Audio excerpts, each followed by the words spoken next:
वृंदावन विहारी लाल की जय। राधा रानी की जय श्री गुरुदेव भगवान की जय। श्री राधे राधे। भक्ति प्रश्नोत्तरी कार्यक्रम प्रारंभ किया जा रहा है। आइए हम भक्ति संबंधित प्रश्नों को श्रवण करें। श्री राधे राधे गुरु जी, आपके श्री चरणों में कोटि कोटि दंडवत प्रणाम। जम्मू से इनका प्रश्न है, मैं रामानंद संप्रदाय से दीक्षित हूँ। आपने पिछले प्रश्न के उत्तर में बताया था कि जो राम कृष्ण मंत्र से दीक्षित होते हैं वो वैष्णव होते हैं, तो क्या मैं फिर वैष्णव हुआ? क्योंकि कई बार एकादशी व्रत में स्मार्थ या वैष्णव के अलग अलग होते हैं, तो क्या मैं वैष्णव वाले व्रत रखूं? बिल्कुल, आपको वैष्णव एकादशी व्रत करना चाहिए।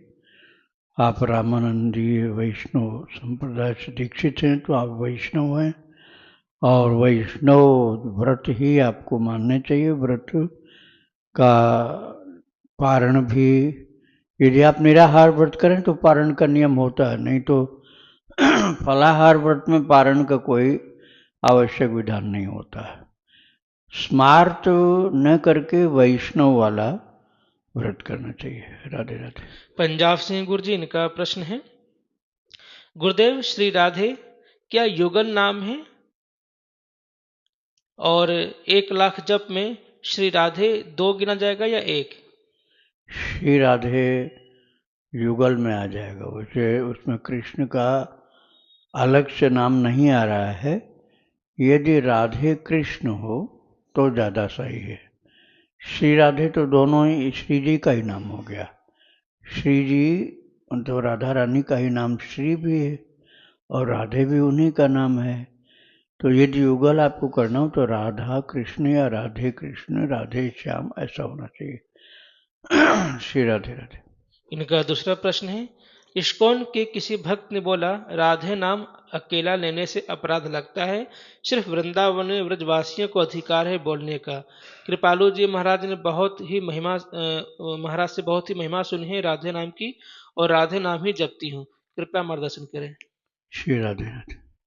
बात ये भक्तों की, कई बार लोग गंभीरता से इस बात को विचार नहीं कर पाते। स्वयं भगवान के ही अवतार चैतन्य महाप्रभु शिक्षाष्टक बोले थे, 6 मार्मिक श्लोक।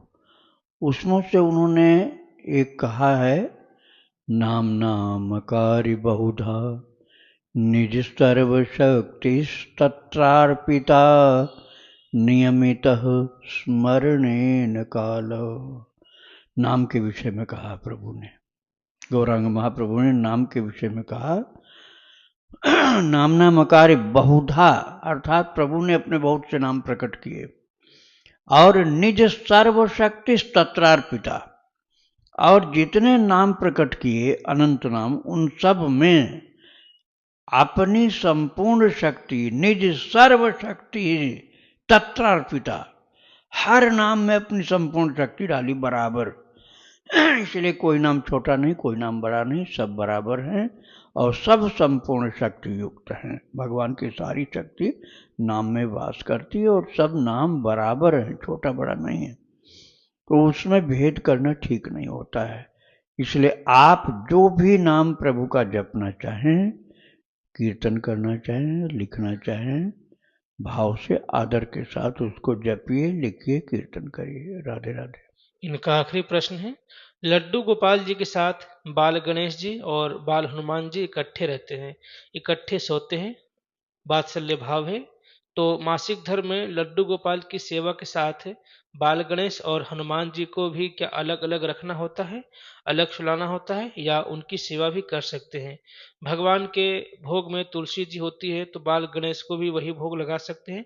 कई बार सभी को इकट्ठा भोग लगा देती हूँ कि बच्चे हैं, कोई भेद नहीं, दोस्त हैं तो एक दूसरे का जूठा भी खा लेते हैं, जैसे पहले गणेश जी फिर लड्डू गोपाल, तो क्या ऐसा करना उचित है? कोई अपराध तो नहीं होगा? बात यह है कि ये सभी, मतलब भगवान के अतिरिक्त जो है, ये सभी उन्हीं के पार्षद स्वरूप हैं। आप मित्र भी मान सकती हैं। वे सब भगवान का भजन करते हैं। हनुमान जी भजन करते हैं तो पता ही आपको। गणेश जी भी, गणेश जी के विषय में लिखा हुआ मानस के बालकांड में, कि गणेश जी ने नाम की महिमा को जानकर ही प्रथम पूज्य होने का गौरव प्राप्त किया। और महिमा जास जान गण राऊ, गण राऊ माने गणेश जी, महिमा जासु जान गण राऊ, प्रथम पूजियत नाम प्रभाऊ। इतना भजन करते हैं गणेश जी कि नाम के प्रभाव से प्रथम पूजा उनकी हुई।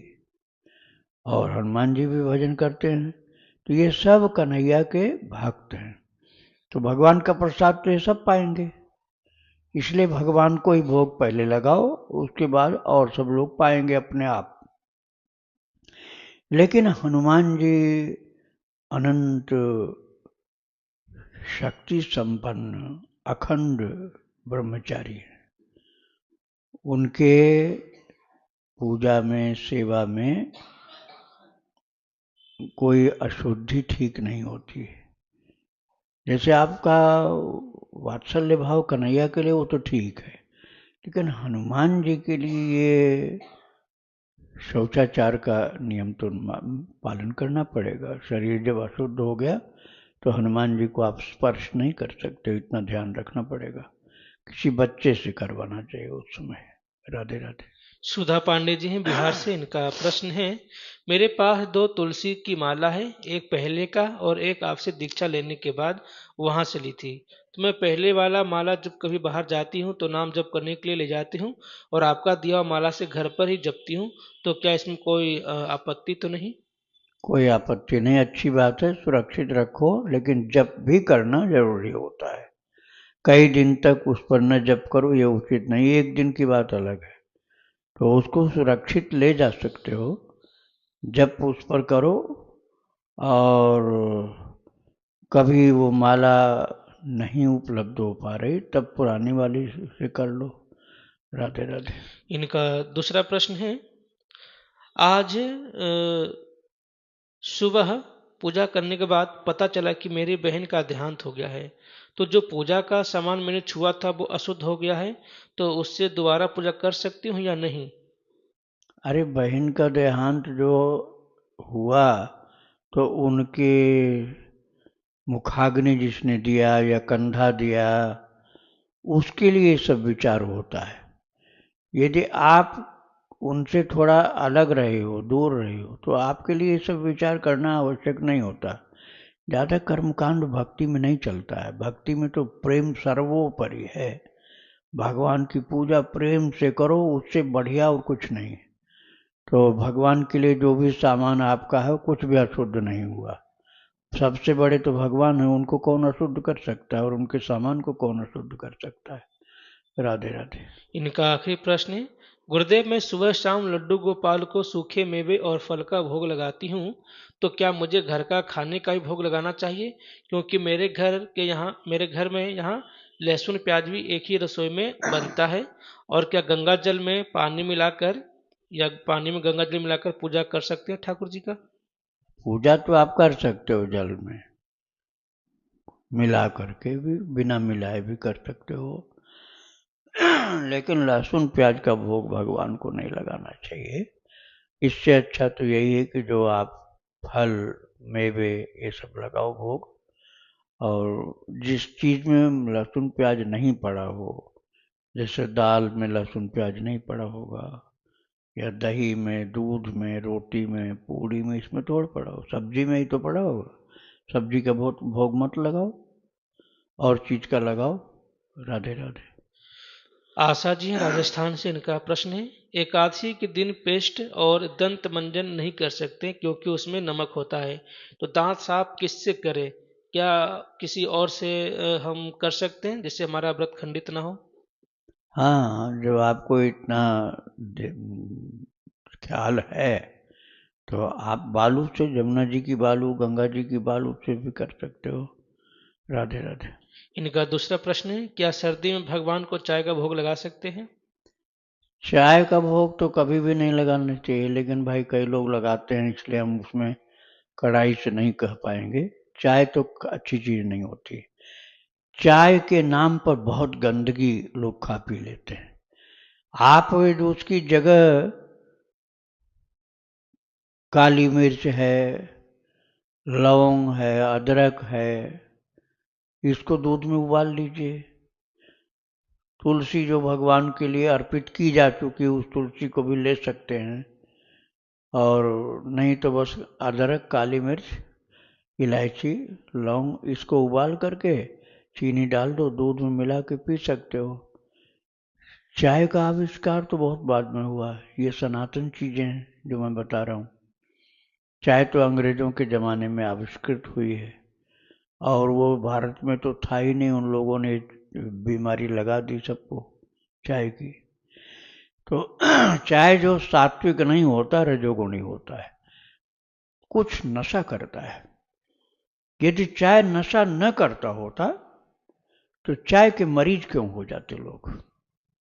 जो चाय के मरीज हैं उनको चाय नहीं पिलाओ तो मरने लग जाते हैं। वो सिर में दर्द होगा, चक्कर आएगा, पड़ेंगे बेहोश, कहेंगे अस्पताल ले चलो। ये क्यों हुआ? इसके मतलब यही हुआ कि चाय में नशा है, और वो नशा नहीं मिला तो पागल हो रहे हैं। तो नशा वाली चीज तो भाई त्याज्य होती है। अब मैंने तो सुना है कि इस्कॉन वाले जो प्रभुपाद जी थे, वो चाय के कारण ही जल्दी से वैराग्य लिए। चाय, वो उनकी पत्नी कहती थी मैं चाय नहीं छोड़ सकती हूँ, तुम्हें छोड़ सकती हूँ।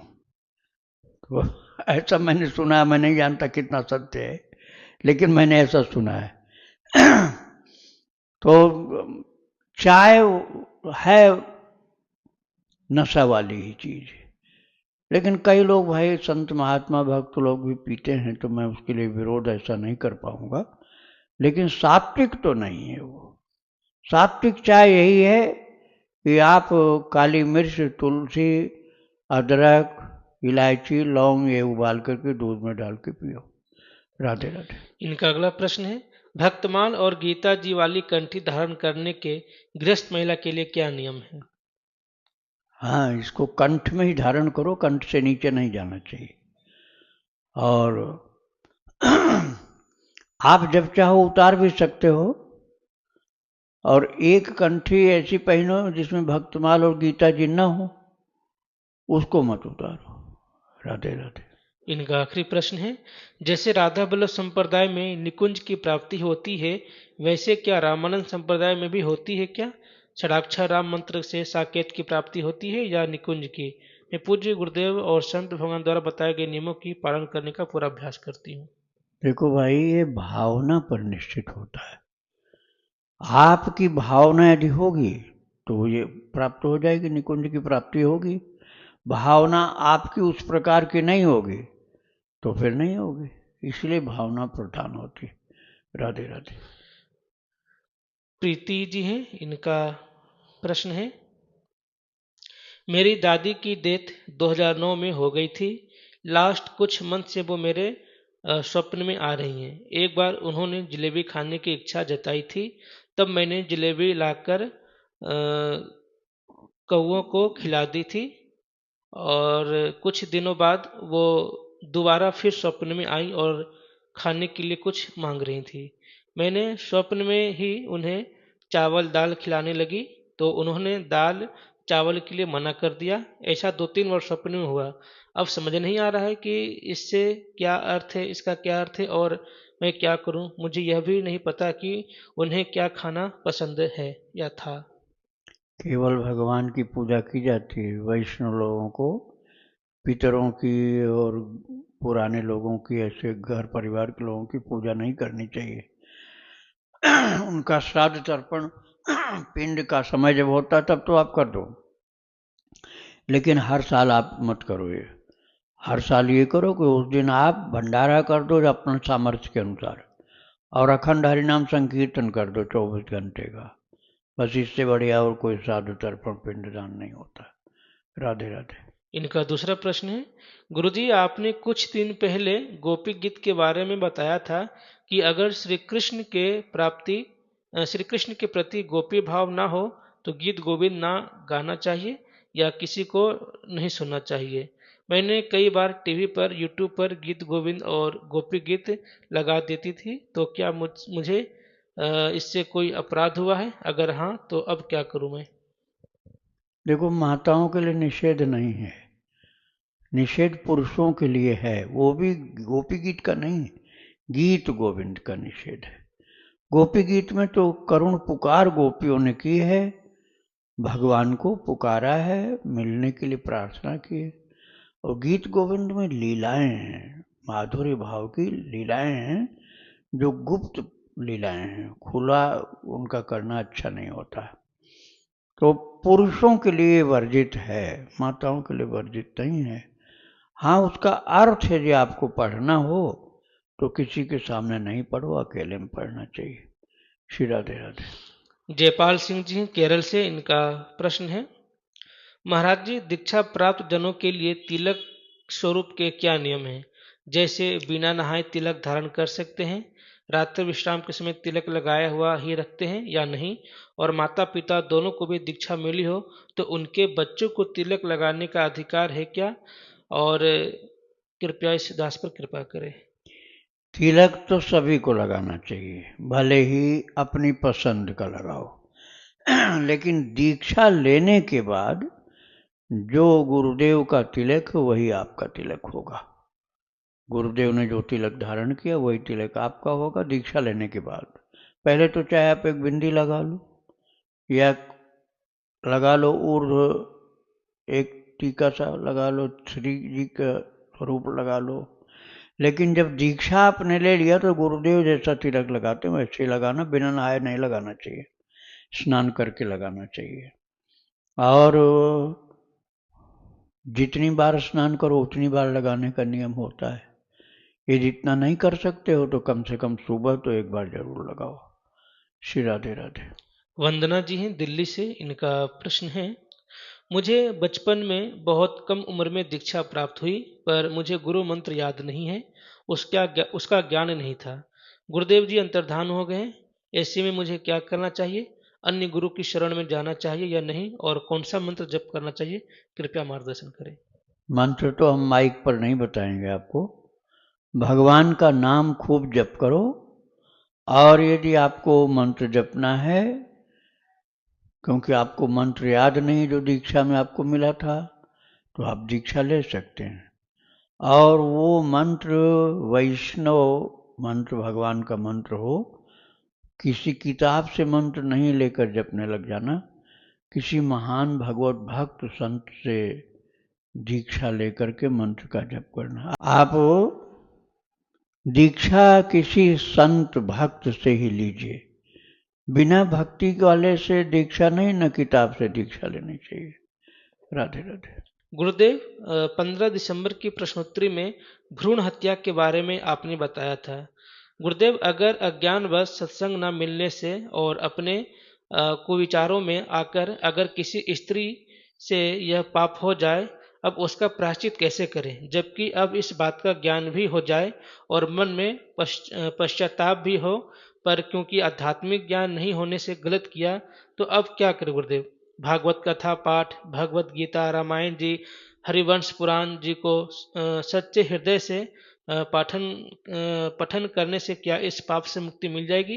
कृपया मार्गदर्शन करें गुरुदेव जी। इस पाप से नाम जप करने के बाद भी हृदय अशांत रहता है ठाकुर जी के लिए, और उनके चरणों में मन भी नहीं लगता है। प्रभु जी कृपया मार्गदर्शन करें कि क्या नाम से या किसी और उपाय से इस पश्चाताप से मुक्ति मिल सकती है? हाँ, देखो, पहली बात तो यह है कि आगे फिर ये गलती नहीं होनी चाहिए। जब तक जानकारी नहीं थी तब तक हुई गलती, लेकिन जानकारी होने के बाद गलती करने पर ज़्यादा पाप, ज़्यादा अपराध होता है। तो करना ये होगा कि जो प्रभु का वचन है, भगवान ने कहा है, स्वयं मानस में चौपाई है कि कोटि विप्र बध लागहि जाहु, आए शरण तजऊ नहीं ताहू। भगवान ने कहा कि किसी को करोड़ों ब्राह्मण के वध का पाप लगा हो, तब भी वो शरण में आ जाए तो मैं उसको नहीं त्यागता हूं। अब ये प्रभु का बोला हुआ वचन है, तुलसीदास जी ने मानस में लिखा है, तो असत्य तो हो नहीं सकता है। इसलिए आप भागवत शरणागति को स्वीकार करो और भगवान की भक्ति में लग जाओ तो पापों से मुक्त हो जाओगे। आगे पाप ये नहीं करना, ये सावधानी रखना होगा। खूब भजन करना। सर्वधर्मान परित्यज्य मामेकं शरणं व्रज अहम त्वा सर्व पापेभ्यो मोक्षयिष्यामि मा शुचः। भगवान ने खुद कहा गीता जी के 18वें अध्याय के 66वें श्लोक में कि तू मेरी शरणागत हो जा, मैं तेरे सारे पापों से तुझको मुक्त कर दूंगा। जब कह रहे हैं कि मैं सारे पापों से मुक्त कर दूंगा, तो क्या ये पाप में नहीं आता है? प्रभु के वचन में कैसे कुछ गड़बड़ी हो जाएगी? हाँ, शरणागत होना आवश्यक होता है। राधे राधे। अनुराग जी हैं, इनका प्रश्न है, महाराज जी, हित 84 आदि जैसे रसिक ग्रंथ के अनुवाद पढ़ने से प्रायः मना किया जाता है, तो क्या अनुवाद पढ़ने से अपराध लगता है? मैं वैसे रामानंद संप्रदाय से दीक्षित होना चाहता हूँ, पर 84 जी जैसे ग्रंथ का पाठ करने में आनंद आता है। कृपया इसके जैसे और भी कोई रसिक ग्रंथ हैं पाठ करने योग्य, कृपया बताएं। यदि आपने दीक्षा लिया है तो गुरु महाराज से राय लेकर, आज्ञा लेकर ही करना चाहिए। दीक्षा नहीं लिया है तो भगवान का नाम जप करो, मानस का पाठ करो, गीता का पाठ करो, भागवत जी का पाठ करो। पाठ यही करो और भगवान नाम जप करो यदि दीक्षा नहीं ली है तो। और दीक्षा ली है तो गुरुदेव से जाकर के प्रश्न करो, अनुमति प्राप्त करो। राधे राधे। कुरुक्षेत्र से हैं स्वीटी शर्मा जी, इनका प्रश्न है, गुरुदेव, मेरी बहू प्रेग्नेंट है, तो आने वाले बच्चे के लिए ऐसा मैं या उसकी माँ मेरी बहू क्या करें जिससे कि वो संस्कारी और भगवत भक्त बने? उसके लिए भक्तमाल चरित्र पढ़ना होगा। भक्तमाल में भक्त कथाएं, और यदि सुनने का मन है तो आप YouTube में भक्ति आश्रम डालो। YouTube में भक्ति आश्रम डालो, भक्तों का चरित्र प्रारंभ हो जाएगा। उसको सुनना चाहिए उस माता को जिसके पेट में बच्चा है, तो बच्चे के लिए भी बड़ा अच्छा संस्कार बनेगा और माँ के लिए भी कल्याणकारी होगा। राधे राधे। अंकिता जी, इनका प्रश्न है, एक भक्त 2 घंटे लगातार ढेर सारा नाम माला जप करता है, उनका रूप ध्यान करके अच्छे से एकाग्र होकर।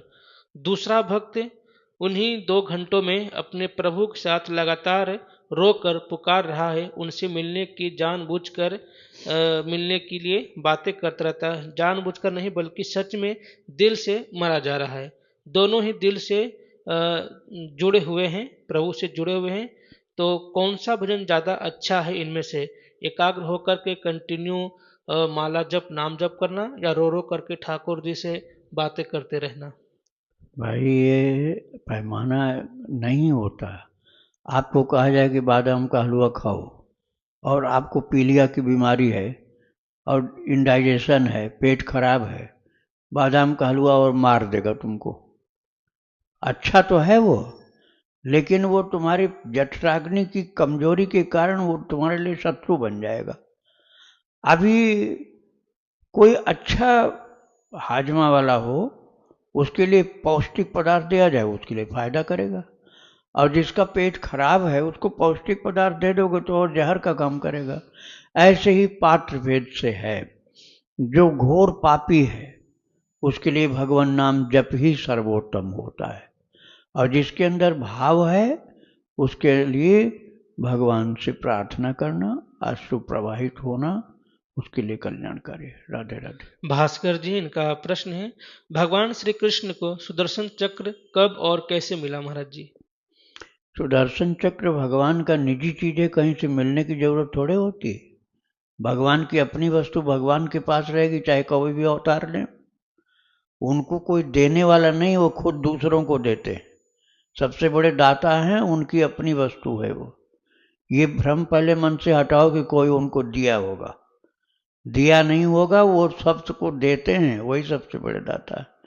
राधे राधे। इनका दूसरा प्रश्न है, 56 भोग का रहस्य क्या है?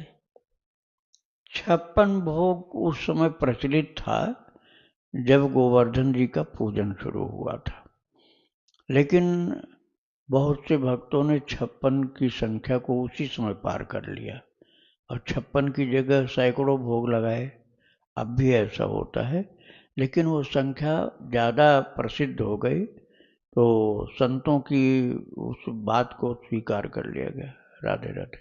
इनका अगला प्रश्न है, महाराज जी जो लोग नॉनवेज खाते हैं आप उनके घर जाने को भी मना करते हैं, मैं तो नहीं खाता, तो मेरे जाने भर से क्या फर्क पड़ जाएगा? महाराज जी मुझसे लोग यही प्रश्न पूछते हैं तो मैं कोई संतोषजनक उत्तर नहीं दे पाता, इसलिए यह प्रश्न कर रहा हूं आपसे। हाँ, मैं अब बता रहा हूँ उत्तर।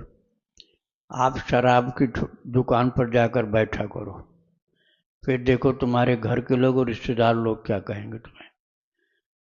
कभी नहीं पिए हो शराब, लेकिन तुम जाकर वहीं बैठो, उसके दरवाजे पर उसके जो बने हुए दुकान काउंटर ये सब बने होंगे, वहां जाके बैठो, उससे हाथ मिलाओ, उससे बात करो, पियो नहीं, बस बैठे रहो उसके बीच में।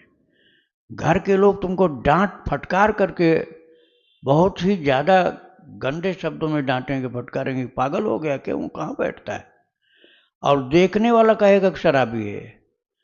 तो संगत वो खराब है, इसलिए आपको खराब संगत से बचना है। राधे राधे।